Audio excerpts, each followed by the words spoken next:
What are the 6 fault grounds for divorce? Hi, I'm Alicia Kinchlow, the attorney and founder behind Kinchlow Law, a family law and estate planning practice based out of Philadelphia, Pennsylvania. There are different types of grounds or reasons for getting a divorce. One of those grounds is going to be fault. That means simply that it's the result or fault of one person that you guys are getting divorced. So there are 6 reasons that the courts or statutes recognize for fault. The first one is going to be desertion. That's where there has been abandonment by one party of the other for at least 1 year. Now, it had been 2 years before that you had to prove desertion, and that's going to be the non-consensual withdrawal from the house by the other party.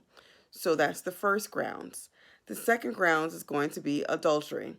That's pretty clear there. But what's important to know too, and when you're going through all the fault grounds, is understanding which you need to prove fault. Some of the case law will suggest that without uncorroborated evidence, you may not be able to prove that adultery occurred. There's been case law where you actually had the testimony of the person that the individual was supposed to have slept with. And of course, I found that to not be enough. So it's very important to understand in the rules and what you need to be able to prove your case. And again, sometimes some evidence that we've used before or that we might use in other parts of a civil litigation matter, custody, or support may not be sufficient in proving a fault ground in divorce.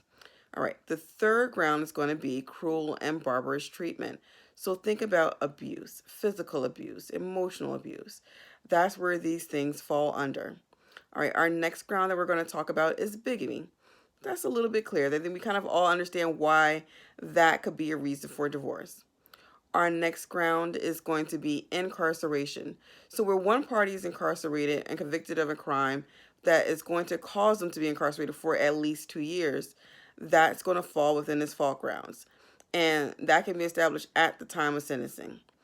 The last grounds, the sixth grounds, is going to be indignities. So there are a host of things that fall under here. And sometimes we might think of them as kind of marital misconduct, but these are things that basically make it difficult for a person to continue to live with the other person. So that can be something like alcoholism. It can be criminal behavior that may not fall under the conviction part of the fault grounds. But there are a host of things that really just make it hard for someone to live with someone else. And you can prove these things, again, by clear and convincing evidence before the court.